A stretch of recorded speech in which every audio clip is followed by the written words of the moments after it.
Students, आज हम जल के रासायनिक गुण पढ़ेंगे।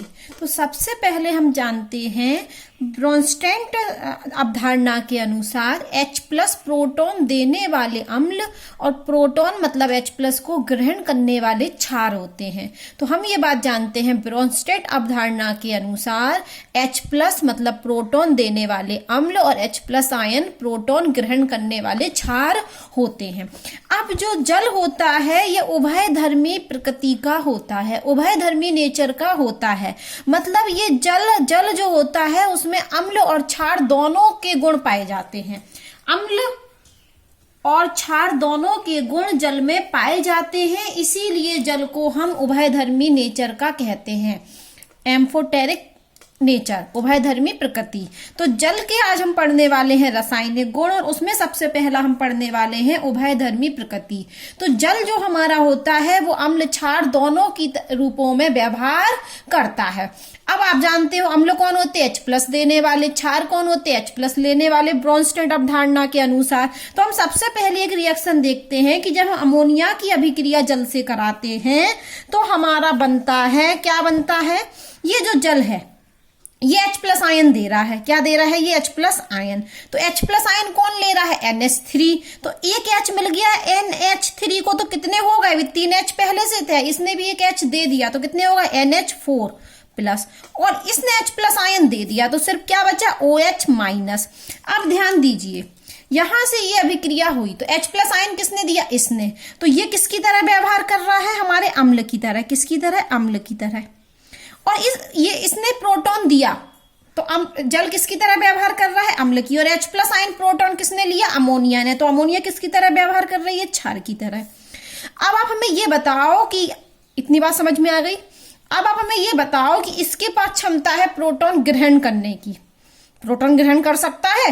तो ये हमारा क्षार है क्योंकि इसमें क्षमता है प्रोटॉन ग्रहण करने की। लेकिन कैसा क्षार, संयुग्मी क्षार, कंजुगेटेड बेस बोलते हैं। तो ये जो है हमारा वो इस अम्ल का कंजुगेटेड संयुग्मी क्षार है इसका, क्योंकि जैसे ये प्रोटॉन ग्रहण करेगा तो ये बन जाएगा। तो ये इसका क्या है, हमारा ये अम्ल है। H+ आयन निकाल दिया इसने, H+ आयन दिया तो ये अम्ल है। और ये जो OH- आयन बना ये इसका क्या है, संयुग्मी क्षार, क्योंकि इसके पास क्षमता है H+ आयन लेने की। उसी प्रकार से आप देख रहे होगे कि ये क्या है, ये H+ आयन देने की क्षमता रखता है। अब क्योंकि इसके पास एक्स्ट्रा हो गया तो ये देने की क्षमता रखता है, तो ये किसकी तरह व्यवहार करेगा, अम्ल की तरह। लेकिन कैसा अम्ल, संयुग्मी अम्ल। और ये किसका है संयुग्मी अम्ल, इस वाले क्षार का, ये इस क्षार का, ये इसका है, ये इसका था, ठीक है। और ये इसका है, अलग से लिख देते हैं हम। ये जो NH3 से हमारा NH4+ बना तो ये क्या था, इसने प्रोटॉन लिया तो ये क्षार की तरह व्यवहार कर रहा है। जो NH4+ बन गया तो ये अम्ल है क्योंकि ये प्रोटॉन देने की क्षमता रखता है। लेकिन ये इसका क्या कहलाता है, संयुग्मी अम्ल। तो ये आपस में हमारे कंजुगेटेड पेयर कहलाते हैं, कंजुगेटेड पेयर, संयुग्मी जोड़े कहलाते हैं। तो ये इसका संयुग्मी जोड़ा हो गया, ये इसका संयुग्मी जोड़ा हो गया। तो इस अभिक्रिया में जल किसकी तरह व्यवहार कर रहा, अम्ल की तरह। इस अभिक्रिया में, पहली जो अभिक्रिया है, इस अभिक्रिया में जल अम्ल की तरह व्यवहार कर रहा है। अब हम देखते हैं दूसरी अभिक्रिया। तो दूसरी अभिक्रिया किस प्रकार से संपन्न होती है कि ये जो हमारा जल है ये H+ आयन नहीं देता है, ये उल्टा ले लेता है और यहां से ये क्षार की तरह व्यवहार करने वाला है। ये जो जल है ये किसकी तरह व्यवहार करने वाला है, क्षार की तरह। क्षार मतलब H+ आयन को ग्रहण करेगा। तो यहां से H+ ये देगा H+ आयन को, प्रोटॉन ये देगा, ये वाला देगा प्रोटॉन। तो ये किसकी तरह व्यवहार करेगा, अम्ल की तरह। पहली रिएक्शन में जल अम्ल की तरह व्यवहार कर रहा है, दूसरी रिएक्शन में अम्ल क्षार की तरह व्यवहार कर रहा है। हम देखते हैं कैसे व्यवहार कर रहा है। तो क्या बनने वाला है, H2S। तो यहां से H+ आयन इसने दिया तो ये तो बन गया हमारा, क्या बन गया, HS-। और जो H+ आयन निकला उसको H2O ने ले लिया तो ये बन गया H3O+। और ये हमारा क्या है, इसको हाइड्रोनियम आयन भी बोलते हैं। लेकिन अब इसके पास H+ आयन देने की क्षमता आ गई तो ये अब हमारा अम्ल है। लेकिन कैसा अम्ल है, संयुग्मी अम्ल। तो ये कहां से बना, यहां से। और इसके पास H+ आयन ग्रहण करने की क्षमता है तो ये हमारा क्षार है। लेकिन कैसा क्षार, संयुग्मी क्षार, तो ये यहाँ का है। ठीक है, तो पहली रिएक्शन से हमें पता चल रहा कि जल अम्ल की तरह व्यवहार करता है, दूसरी रिएक्शन से पता चल रहा जल क्षार की तरह व्यवहार कर रहा है। इसलिए हम कहते हैं कि जल में उभयधर्मी प्रकृति होती है, जल अम्ल और क्षार दोनों के रूपों में व्यवहार कर सकता है। अब ये दूसरी रिएक्शन देखिए, जल की जल से करा दी, तो एक जल जो है वो अम्ल की तरह व्यवहार कर रहा और दूसरा जल क्षार की तरह व्यवहार कर रहा। जो जल अम्ल की तरह व्यवहार कर रहा वो H+ आयन देगा, तो मतलब बनाएगा OH-, और ये क्षार की तरह व्यवहार कर रहा तो ये H+ आयन को लेगा, मतलब ये बनाएगा H3O+ हाइड्रोनियम आयन। तो यहां से ये बना और इस वाले से ये बना, तो ये क्षार है, तो ये क्या है हमारा संयुग्मी अम्ल, क्योंकि H+ आयन देने की क्षमता आ गई। और ये हमारा अम्ल था, तो इससे हमारा क्या बना संयुग्मी क्षार। ये कंजुगेटेड हमारे पेयर कहलाते हैं। तो आज हमने सीखा कि जल में उभयधर्मी प्रकृति होती है, जल अम्ल और क्षार दोनों की तरह व्यवहार करता है। जब जल की अभिक्रिया हम अमोनिया से कराते हैं तो उस समय जल अम्ल की तरह व्यवहार करता है, H+ आयन देता है, और जब जल की अभिक्रिया हम H2S से कराते हैं तो जल H+ आयन प्रोटॉन को ग्रहण करता है। H+ आयन को क्या करता है? ग्रहण करता है, मतलब जल क्षार की तरह व्यवहार करता है। तीसरी अभिक्रिया में हमने जल की अभिक्रिया जल से कराई, तो एक जल हम मान के चल रहे हैं कि अम्ल की तरह व्यवहार कर रहा है और दूसरा जल काय की तरह व्यवहार कर रहा है, क्षार की तरह व्यवहार कर रहा है। हम इसको जल का प्रोटो अपघटन भी कहते हैं। ये जो अभिक्रिया हमने आपको पढ़ाई है, ये तीसरी, ये क्या कहलाती है? स्वतः प्रोटो अपघटन, या इसको हम कहते हैं या स्वतः आयनन। क्या कहलाता है? स्वतः आयनन। अब हम पढ़ने वाला है दूसरी केमिकल प्रॉपर्टी, जल की रिडॉक्स अभिक्रिया। क्या पढ़ने वाले हैं? जल की रिडॉक्स अभिक्रिया। जल आसानी से रिडॉक्स अभिक्रिया देता है। जल क्या करता है? आसानी से रिडॉक्स अभिक्रिया देता है। हमने जल की अभिक्रिया जब सोडियम से करवाई तो सोडियम हाइड्रोक्साइड और हाइड्रोजन गैस बनती है। अब आप देखोगे कि ये तो मोनोएटॉमिक एलिमेंट है, स्वतंत्र अवस्था में, स्वतंत्र अवस्था में है ये, तो इसकी स्वतंत्र अवस्था में तत्व की ऑक्सीकरण अवस्था क्या होती है? 0। ऑक्सीकरण संख्या कितनी होती है? 0। ये भी स्वतंत्र अवस्था में है, तो इसकी भी कितनी होगी? 0। अगर हम यहां निकालें, हमने आपको निकालना सिखा चुके हैं, यदि हम जल में जब हाइड्रोजन की निकालेंगे तो हमें मिलेगी +1, और जब हम ऑक्सीजन की निकालेंगे तो निकलेगी -2, और जब हम किसकी निकालें? सोडियम की, तो निकलेगी +1। ठीक है, इस तरीके से आप ये निकालना हम आपको सिखा चुके हैं पहले ऑक्सीकरण वाले लेसन में, ऑक्सीकरण अपचयन वाले लेसन में। तो जब हमने देखा, क्या देखा हमने कि सोडियम की 0 से कितनी हो गई? +1। 0 से कितनी हो गई? +1, मतलब ON में क्या हो गई? वृद्धि। कितने की वृद्धि? 1 की वृद्धि। और जैसे ही वृद्धि हुई तो इसका मतलब क्या हो गया? ऑक्सीडेशन। अब हम हाइड्रोजन की देखें, +1 से कितनी हो गई? 0। +1 से 0, तो ये ON में क्या हो गई? यहां ON में हो गई कमी, और कमी का मतलब है रिडक्शन, अपचयन। तो इस अभिक्रिया में ऑक्सीकरण और अपचयन दोनों एक साथ घटित हो रहा है, इसलिए यह अभिक्रिया रिडॉक्स अभिक्रिया है, और जल आसानी से रिडॉक्स अभिक्रिया देता है। अब हम तीसरी केमिकल प्रॉपर्टीज पढ़ने वाले हैं, जल अपघटन अभिक्रिया। तो आप जानते हो कि जल का परावैद्युतांक बहुत उच्च होता है। जल का क्या होता है? परावैद्युतांक बहुत उच्च होता है, जिस वजह से ये अच्छे विलायक, जल एक अच्छा विलायक होता है। कोई आपसे पूछे कि जल एक अच्छा विलायक क्यों होता है, तो जल का परावैद्युतांक का मान बहुत उच्च होता है, इसीलिए जल एक अच्छा विलायक होता है। जब जल एक अच्छा विलायक है तो इसमें जल योजन क्षमता क्या होती है? ज्यादा होती है। जल योजन गुण। ठीक है, जल का परावैद्युतांक उच्च होने के कारण जल में जल योजन गुण पाया जाता है, जल योजन गुण पाया जाता है। इसी जल योजन गुण की वजह से बहुत सारे आयनिक यौगिक जल में घुलने की क्षमता रखते हैं। बहुत सारे आयनिक यौगिक जल में घुलने की क्षमता रखते हैं, क्योंकि जल का परावैद्युतांक का मान उच्च होता है, इसलिए जल एक अच्छा विलायक है। विलायक मतलब उसमें घुल जाते हैं आयनिक यौगिक, इसलिए उसमें जल योजन क्षमता है, जल के अणु जुड़ जाते हैं। तो यहां पर हम आपको कुछ यौगिक ले लेते हैं। एक हमने ले लिया, ये फास्फोरस ऑक्साइड है, ये हमारा फास्फोरस का ऑक्साइड है, और फास्फोरस की ऑक्साइड की अभिक्रिया हमने जल से कर दी है H2O से। तो यहां पर ये इसमें घुलने वाला है और घुल के क्या बना लेगा, ये H3PO4। और ये बैलेंस करें तो ये 4 अणु बनते हैं। तो ये क्या हुआ हमारा, ये फास्फोरस का ऑक्साइड क्या हुआ, जल में घुल गया। एक और अभिक्रिया है, हमने ले लिया सिलिकॉन टेट्राक्लोराइड SiCl4, और ये भी हमने क्या किया, जल में घोल दिया। तो जल में घुल जाएगा, ये जल योजन हो जाएगा और यहाँ पर बन जाएगा सिलिकॉन का ऑक्साइड बन जाएगा और HCl बन जाएगा। ये हो गया, खत्म हो गया ना, घुल गया जल में। ये दो रहते हैं, ये बनते हैं 4। तो जल अपघटन अभिक्रियाएं हैं, क्योंकि जल का परावैद्युतांक का मान बहुत उच्च होता है, और परावैद्युतांक का मान उच्च होने के कारण जल एक अच्छा विलायक है, मतलब जल में जल योजन की क्षमता पाई जाती है, जिससे अनेक आयनिक यौगिक जल में घुल जाते हैं।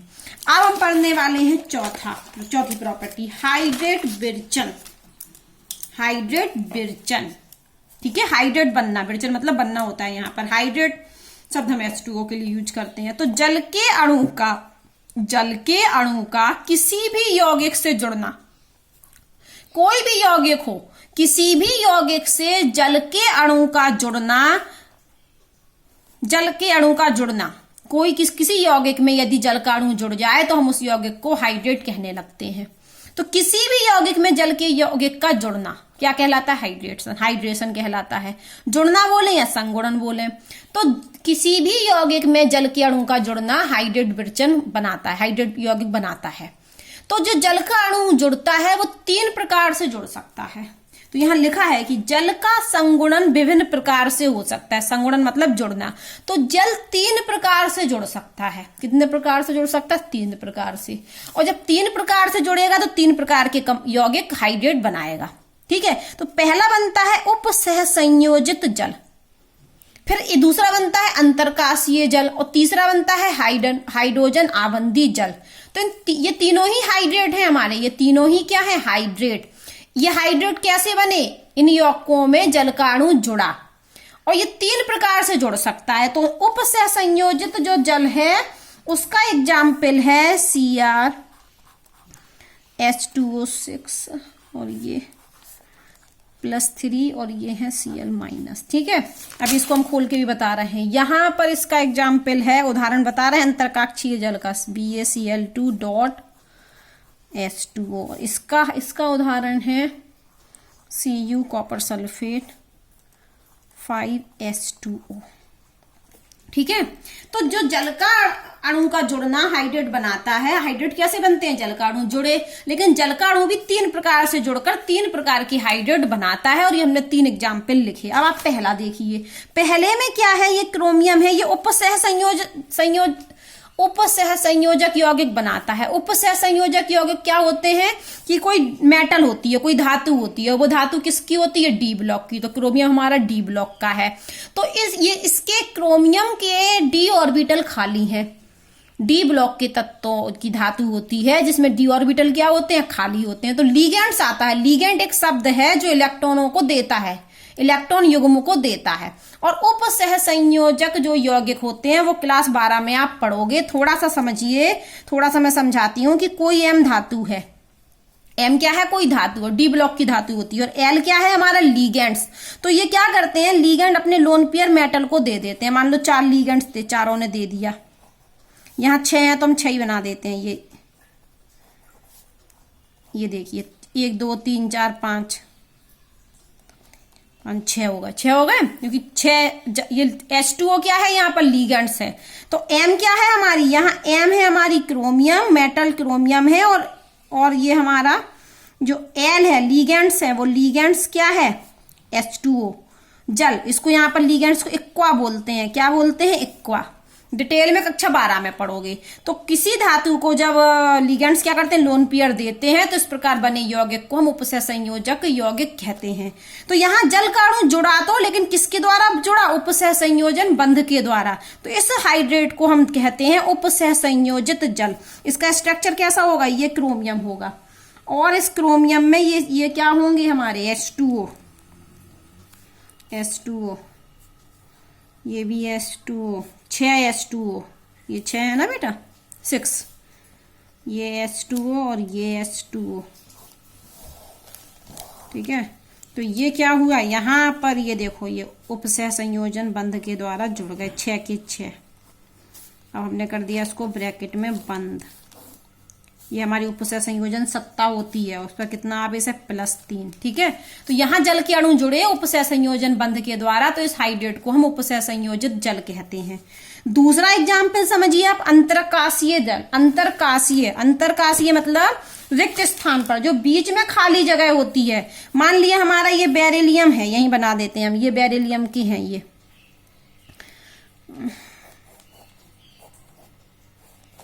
ये हमने एक क्यूब क्रिस्टल बना दिया। ये किसका, यहाँ पर ये गोल गोल में क्या है, ये बेरिलियम तत्व है। ये क्या है हमारा, बेरिलियम, Ba, ये बेरिलियम, ये भी बेरिलियम, ये भी Ba, ये भी Ba है ना, बेरिलियम बोले या Ba बोले, ये भी Ba, ये भी Ba, ये भी Ba। तो यहाँ पर जो बीच में खाली जगह है, ये खाली जगह में यदि H2O आ जाए, ये खाली जगह में तो जल जुड़ा तो, लेकिन कैसे स्थान पर, खाली स्थान पर। तो इस प्रकार के बने यौगिक को हम अंतरकाशीय यौग जल हाइड्रेट कहते हैं, खाली जगह पर आकर जुड़ गया। अब आए हम तीसरे वाले एग्जाम्पल पर, हाइड्रोजन बंध के द्वारा। ये हमारा दूसरे का एग्जाम्पल है, ये पहले का एग्जाम्पल है, अब हमारा तीसरे एग्जाम्पल पे। तो यहाँ पर क्या करते हैं, हाइड्रोजन बंध के द्वारा जुड़ते हैं। किसके द्वारा, हाइड्रोजन बंध के द्वारा। तो यहाँ पर ये जो कॉपर सल्फेट है 5H2O, तो इसमें क्या है कि ये इस प्रकार की संरचना होती है। 4 तो होते हैं हमारे अंदर जल और +2, और ये एक जो सल्फेट बाहर निकलता है, तो ये यहाँ पर ये बनाता है, यहाँ पर ये इसके बीच में बनता है, ये यहाँ बनता है ये हाइड्रोजन बॉन्ड। तो जल जुड़ा तो, लेकिन किसके द्वारा, हाइड्रोजन बॉन्ड के द्वारा। तो इसको हम बोलते हैं हाइड्रोजनी आबंधी जल। तो हाइड्रेट कैसे बनते हैं, जल का अणु जुड़े, किसी भी यौगिक में जल का अणु जुड़ जाए, और जल का अणु 3 प्रकार से जुड़ सकता है। तो यदि वो उपसह संयोजन बंध के द्वारा जुड़ा तो ये हाइड्रेट कहलाता है, उपसह संयोजित जल। और यदि जल का अणु किसी क्रिस्टल में बीच में खाली जगह में जाके जुड़ा, तो इस प्रकार की हाइड्रेट को हम अंतरकाशीय हाइड्रेट कहते हैं। और यदि जल का अणु हाइड्रोजन बॉन्ड के द्वारा जुड़ा, तो हम इसको हाइड्रोजन आबंधी जल कहते हैं।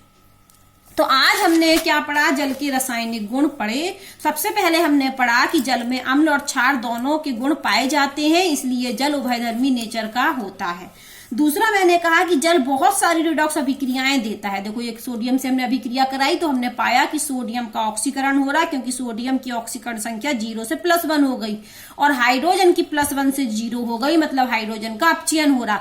तो जल बहुत सारी रिडॉक्स अभिक्रियाएं देता है, तो हमने रिडॉक्स अभिक्रियाएं लिख दी। फिर हमने कहा जल अपघटन अभिक्रिया, तो जल का परावैद्युतांक का मान बहुत अधिक होता है, इसलिए इसमें जल योजन का गुण पाया जाता है, और बहुत सारे आयनिक यौगिक इसमें घुल जाते हैं। यहाँ पर हमने देखो यौगिक को जल में घोल के रिएक्शन दिखा दी। चौथा हमने कहा हाइड्रेट विरचन, हाइड्रेट का बनना। तो हाइड्रेट कैसे बनते हैं, जब जल का अणु जुड़ता है, और जल के अणु 3 प्रकार से जुड़ सकते हैं। तो 3 प्रकार के हाइड्रेट हमारे बनते हैं।